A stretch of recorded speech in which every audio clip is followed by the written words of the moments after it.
신약성경 243쪽 로마서 3장 23절부터 26절까지의 말씀을 한 절씩 교독하시겠습니다.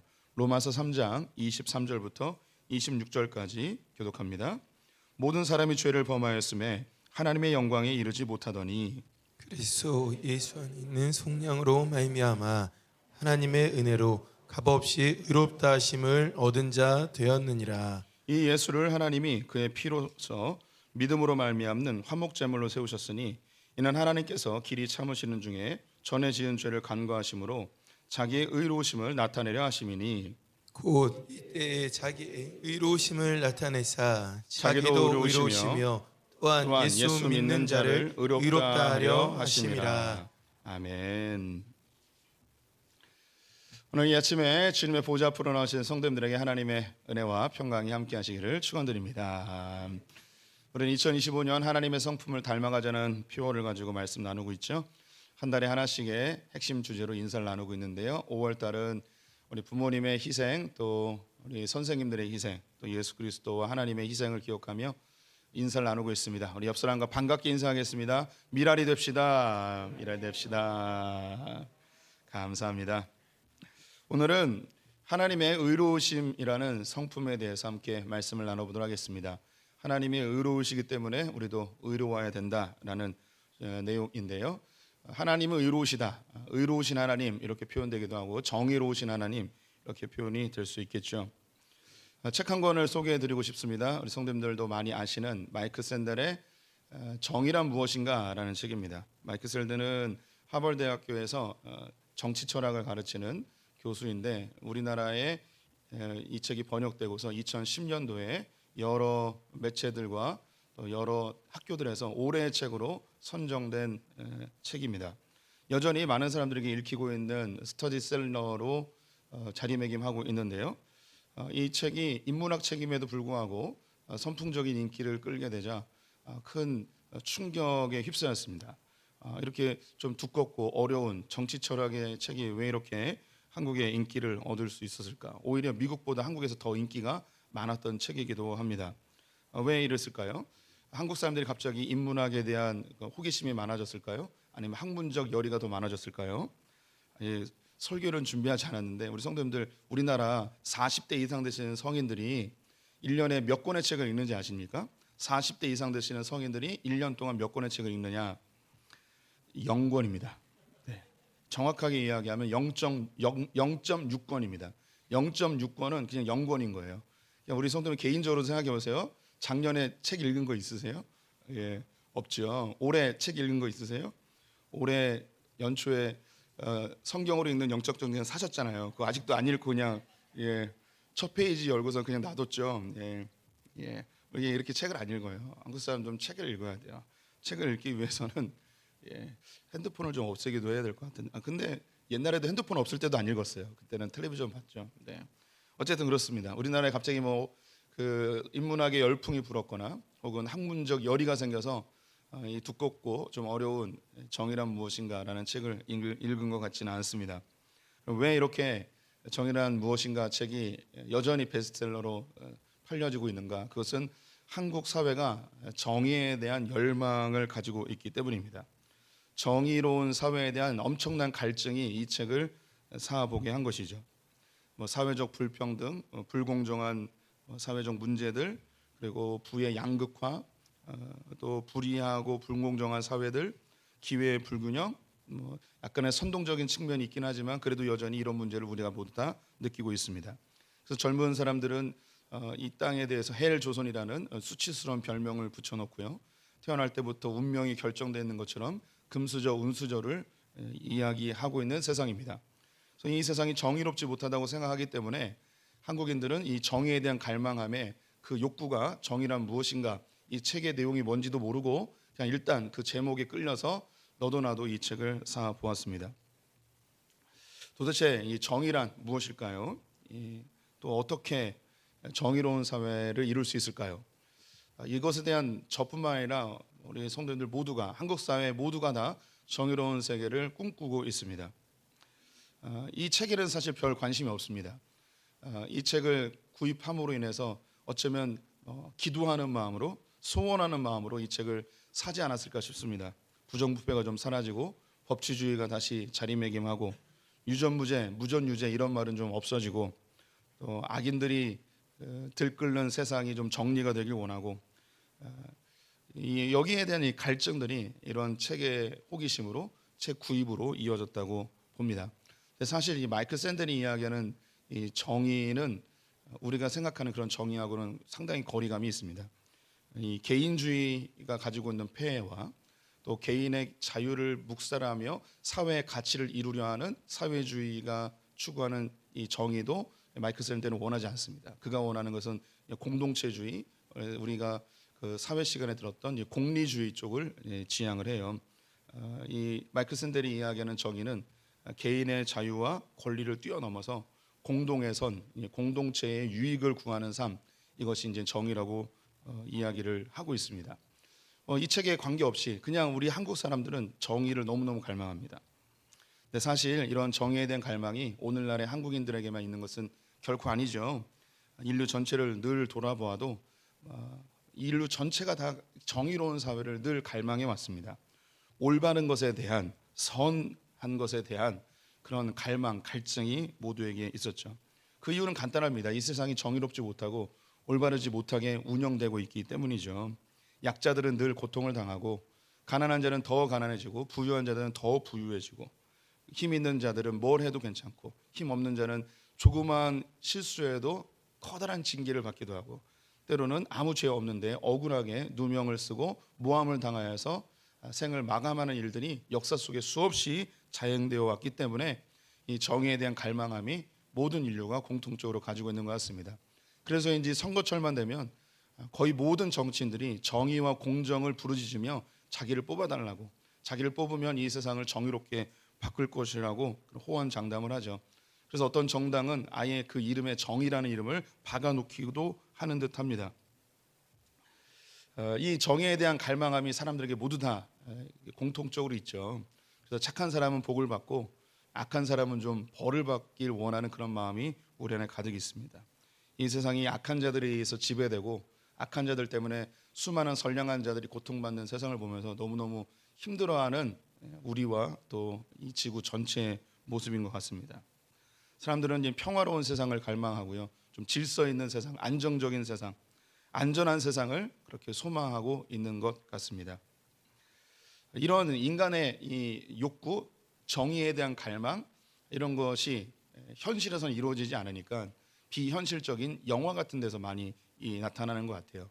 그래서 어떤 마을에 악당들이 쳐들어와서 그들의 것을 다 빼앗고 사람들을 막 납치하고 유린하고 고통스럽게 할 때 어디선가 비리비리비비비비 하면 나타나면서 탕탕탕 처리하는 그런 영웅의 서사들을 사람들이 다 좋아하는 것 같습니다.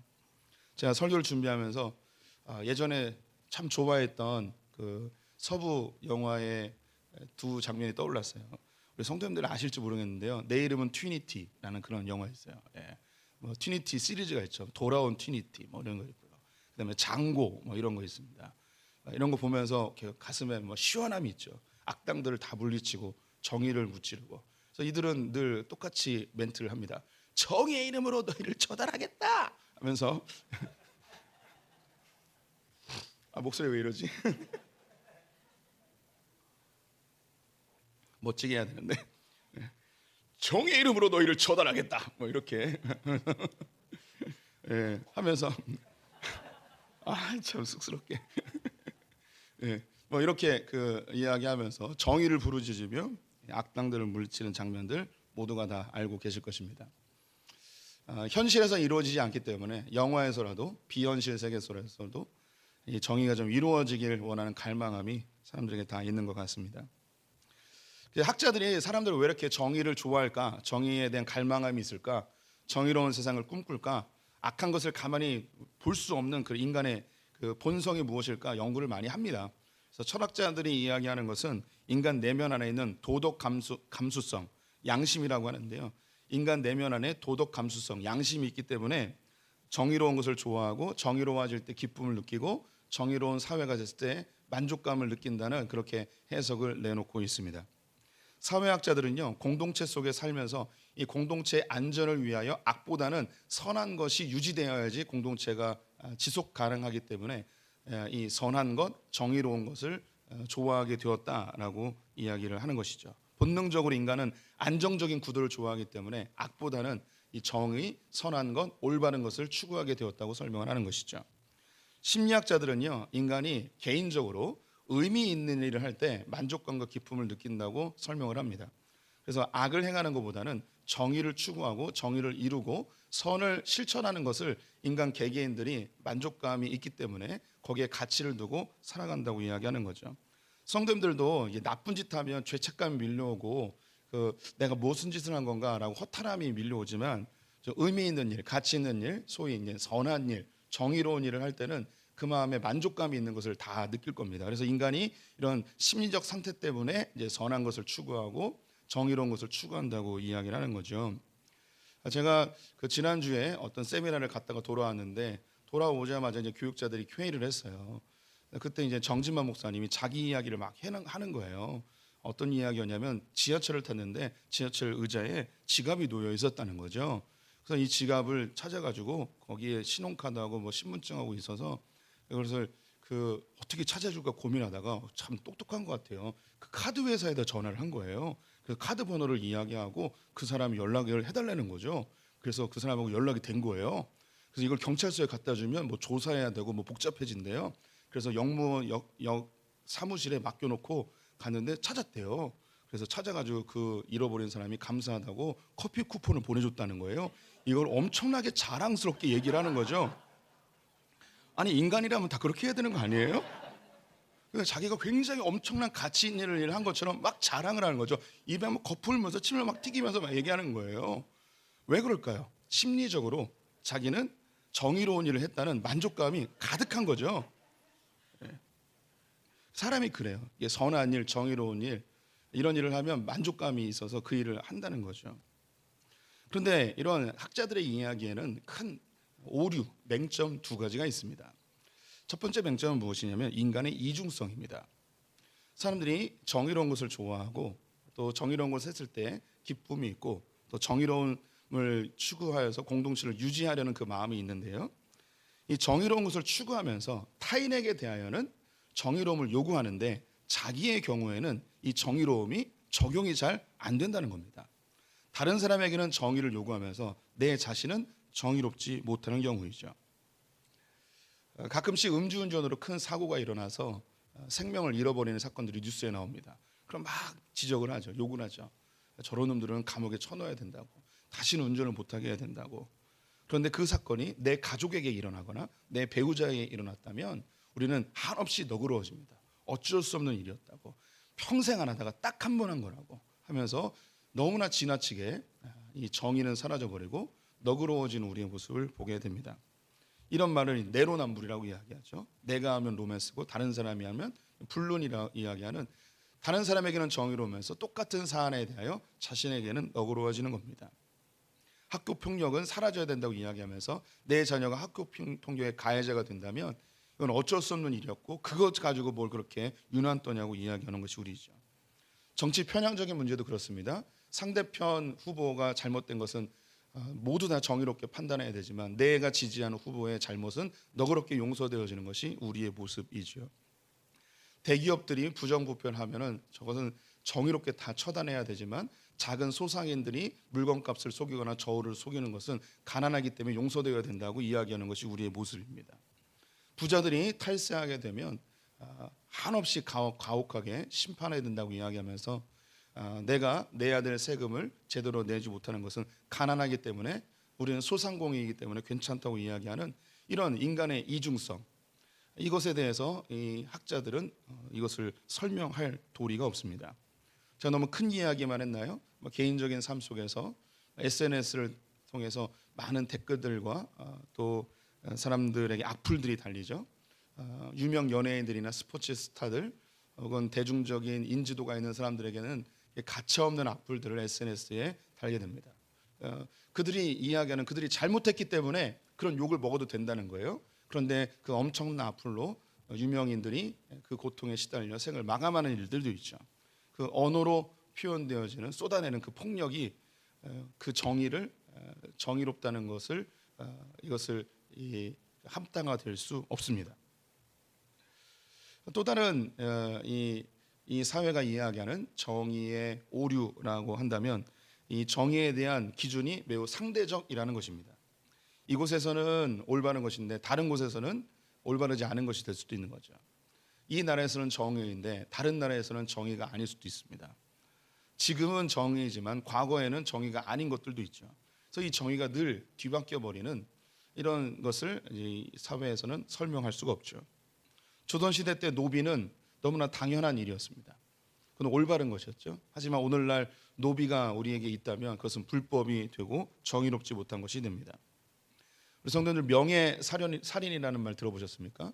이슬람권이나 중앙아시아 쪽에서 많이 일어나고 있는 일인데요.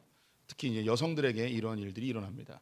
자기의 가문의 명예를 실추시키는 일을 했다면 그 가족의 구성원들이 그 사람을 그 명예를 실추시킨 여인을 가차없이 죽이는 것이 합당하다고 생각을 하는 거죠. 오늘날 한국 사회에서 이런 명예살인이 자행된다면 그것은 살인죄로 처벌을 받게 될 것입니다.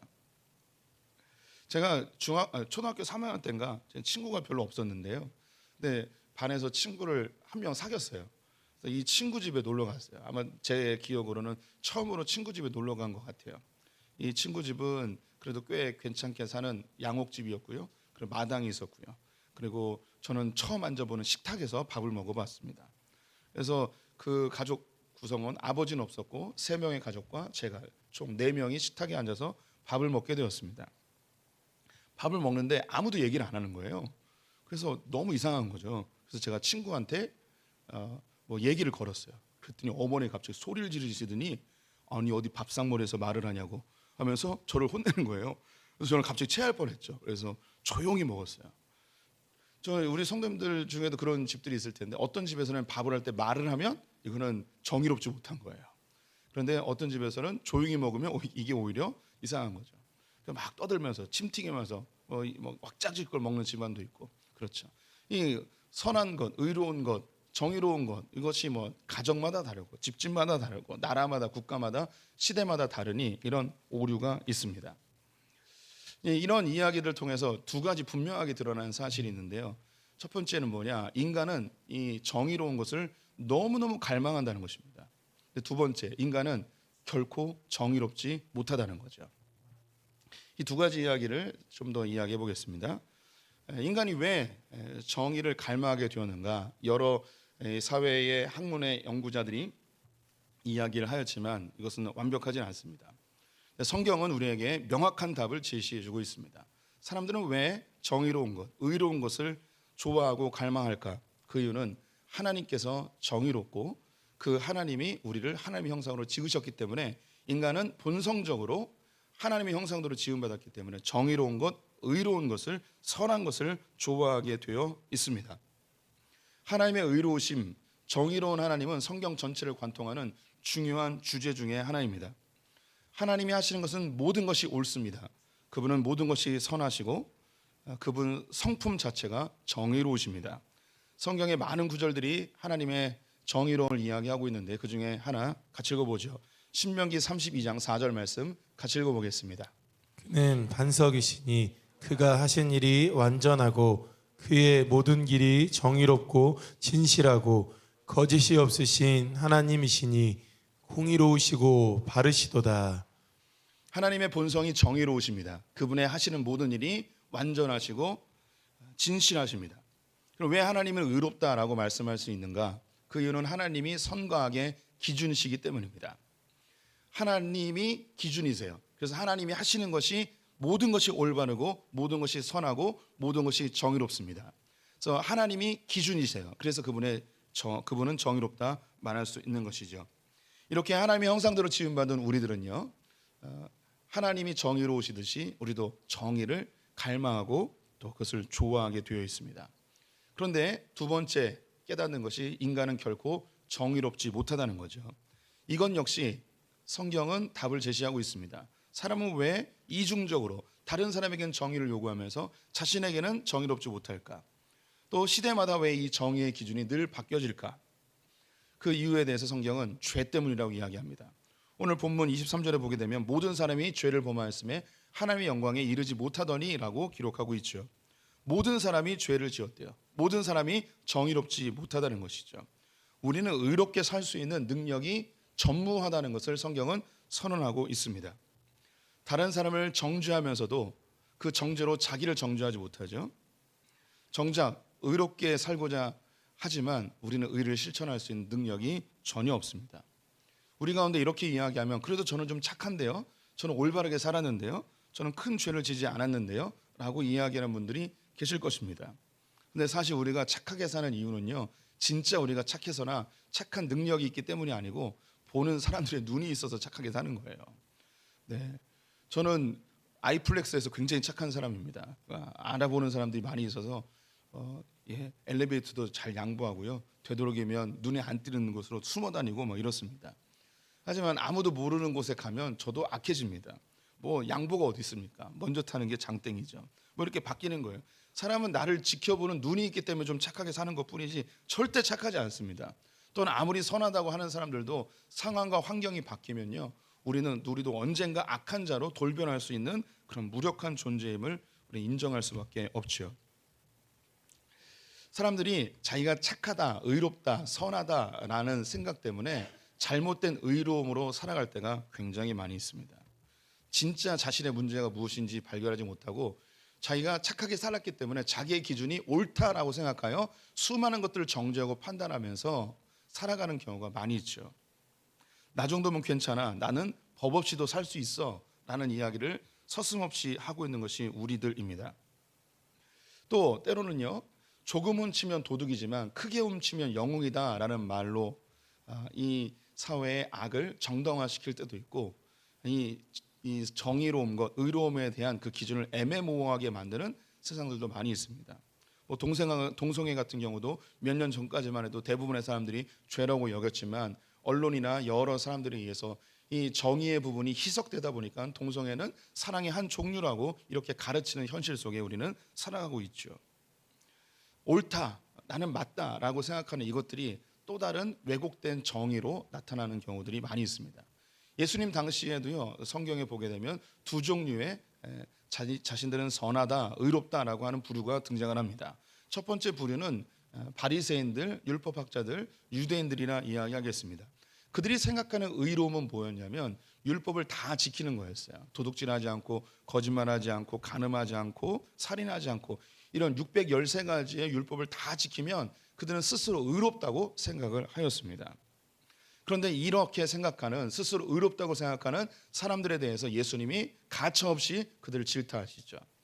그 마음속에 음욕이 있는 자는 이미 간음하였다라고 이야기하며 외부로 드러난 것보다 그 마음속에 짓고 있는 죄가 더 중하다고 이야기를 하시는 것이죠.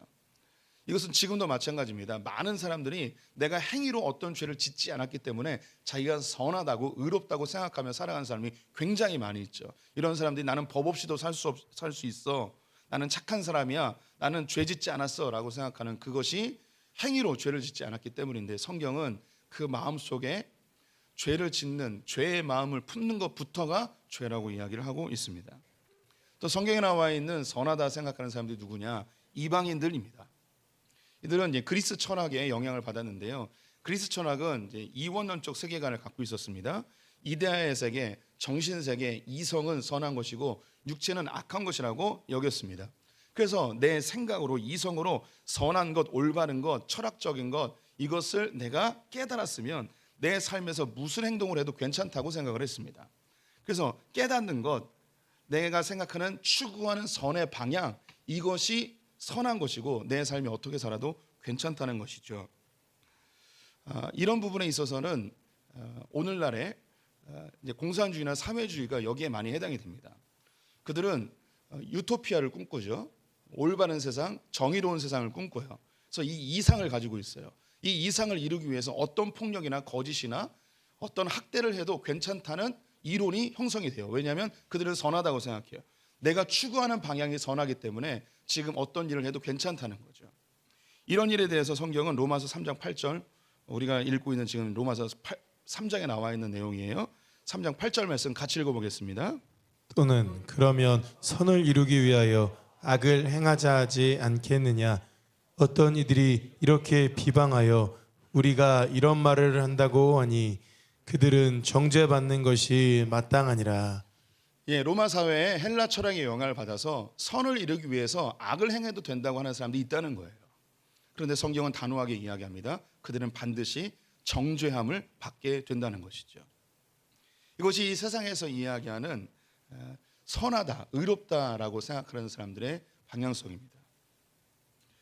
예, 성경은 자기가 착하다, 선하다라고 이야기해도 절대 선하게 보지 않습니다. 명확하게 선포합니다. 인간은 철저하게 죄인입니다. 의로운 자가 하나도 없습니다. 우리는 의로움을 행할 수 있는 능력이 제로인 사람들이죠. 그럼 우리는 그럼 어떻게 살아야 할까요? 의롭지 않은 이 세상 사람들이 사람들에게 의롭게 살아라라고 이야기하는 것이 얼마나 모순이고 이율배반적인 일이겠습니까? 세상은 의로움을 추구하지만 점점 더 타락하고 점점 더 썩어가는 것을 우리는 알고 있습니다. 이런 세상 속에서 하나님께서는 복음으로 우리에게 다가오십니다. 하나님은 이 세상에 그 악한 것들을 제거하거나 정의로운 사회를 만들라 이야기하지 않으시고 우리 한 분 한 분을 위해서 그 죄의 값을 대신 십자가에 죽으심으로 그 값을 지불해 주시는 방법을 선택하십니다. 오늘 본문 24절 말씀 같이 읽어보겠습니다. 그리스도 예수 안에 있는 속량으로 말미암아 하나님의 은혜로 값없이 의롭다 하심을 얻은 자 되었느니라. 예수 그리스도의 죽으심으로 우리는 의롭게 되었다고 이야기합니다. 우리는 의로울 수 없는 자들인데 우리는 모두가 다 죄인이라서 이 의를 행할 수 있는 능력이 전무한 자들이었는데 이 죄를 위하여서 예수 그리스도를 십자가에 죽게 하심으로 그 예수 그리스도를 믿는 자들은 모두 의롭다 칭해 주셨다고 합니다. 우리는 진짜 의로운 것이 아니고 의롭다고 칭해 주셨어요. 그리고 그 은혜를 경험한 자들이 하나님을 닮아가며 주님의 기준대로 살아가는 것이 진짜 의로움임을 이야기합니다. 우리 성도님들이 우리 안에 의로움이 없다고 우리는 확증을 받았습니다. 그럼 우리 안에 의로움이 없기 때문에 진짜 의로운 분을 닮아가야 되고 따라가야 됩니다. 그래야지 의로워질 수 있는 거죠. 진짜 의로우신 분이 하나님이시죠. 그래서 그분의 뜻대로 사는 거예요. 성경에서 선한 것과 악한 것, 의로운 것과 죄인, 죄된 것, 이 구분이 우리가 생각하는 이 사회 도덕적 윤리적 기준이 아니고 성경에서 이야기하는 의로운 것, 선한 것은 하나님 편에 있는 것이 의로운 것이고 선한 것이며 악한 것, 죄인된 것, 이것은 하나님 편에 서지 않은 것입니다. 그래서 우리 성도님들이 이제 의롭게 살아야 된다라고 할 때 어떻게 받아들여셔야 되는가? 아, 하나님의 기준대로 사는 거구나. 내 기준대로 사는 것이 아니고 하나님의 기준대로 사는 것이구나 라고 생각해 주셔야 됩니다.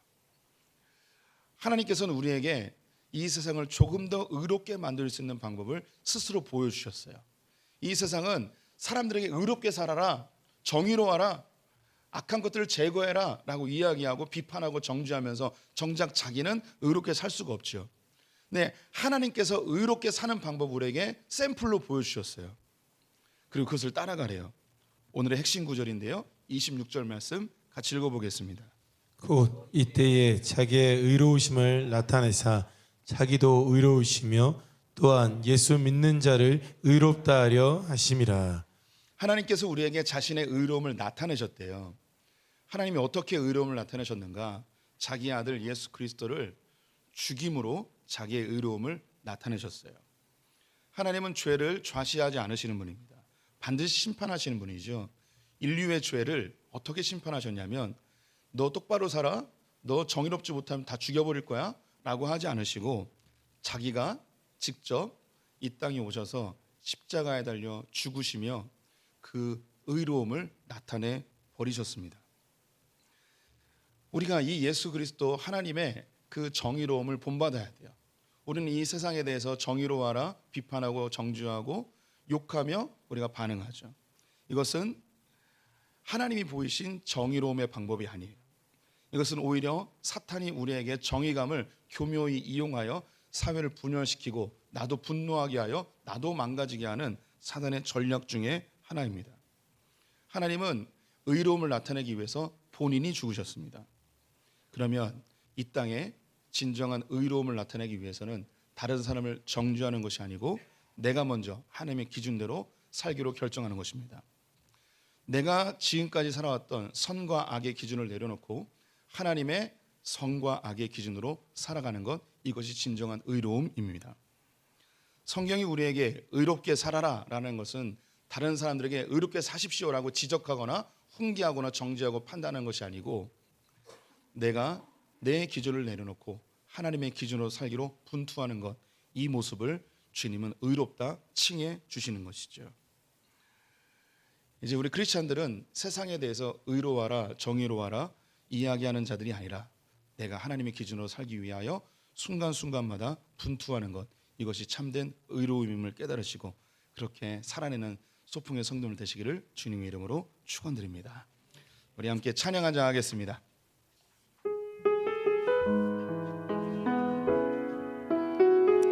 주님의 보혈 의지해서 주님의 의로움을 닮아가길 소망합니다. 주의 보좌로 나아갈 때에 주의 보좌로 나아갈 때에 어떻게 나가야 할까? 나를 구원한 주의 십자가, 나를 구원한 주의 십자가, 그것을 믿으며 가네. 주의 보좌로 나아갈 때에 주의 보좌로 나아갈 때에 나 여전히 부족하나 나를 품으신 주의 그 사랑, 나를 품으신 주의 그 사랑, 그것을 믿으며 가네. 자격 없는 내 힘이 아닌 자격 없는 내 힘이 아닌 오직 예수님의 보혈로, 오직 예수님의 보혈로, 자격 없는 내 힘이 아닌 자격 없는 내 힘이 아닌 오직 예수님의 보혈로, 오직 예수님의 보혈로, 십자가의 보혈, 완전하신 사랑 힘입어 나갑니다.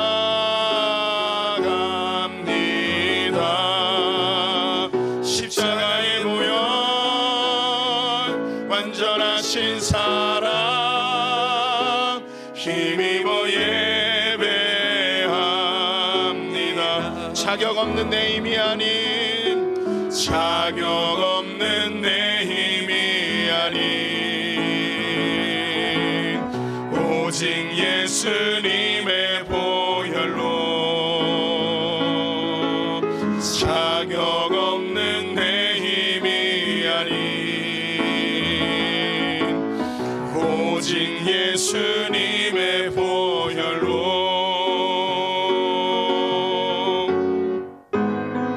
십자가의 보혈, 완전하신 사랑 힘입어 예배합니다.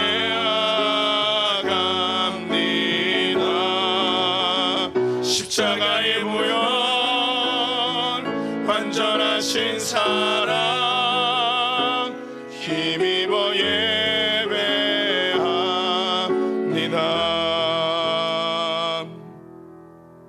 주님, 우리는 의로움을 갈망합니다.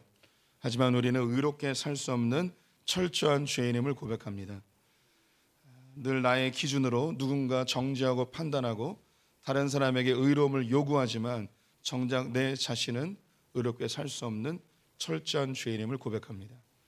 하나님, 우리의 이 착각을 내려놓고 괜찮은 사람이라는, 나는 의롭다는 사단이 준 교묘한 정의감에 속지 않고 우리는 철저하게 죄인이고 하나님의 기준으로만 살아가야 됨을 우리가 철저하게 깨닫고 실천하는 자들 되게 하여 주시옵소서. 하나님, 우리는 틀렸습니다. 우리는 죄인입니다. 우리는 악합니다. 모두가 다 철저하게 악인임을 고백합니다. 오직 주님만이 의로우시며 주님의 기준으로 살아갈 때 의롭다 칭함받을 줄 믿습니다.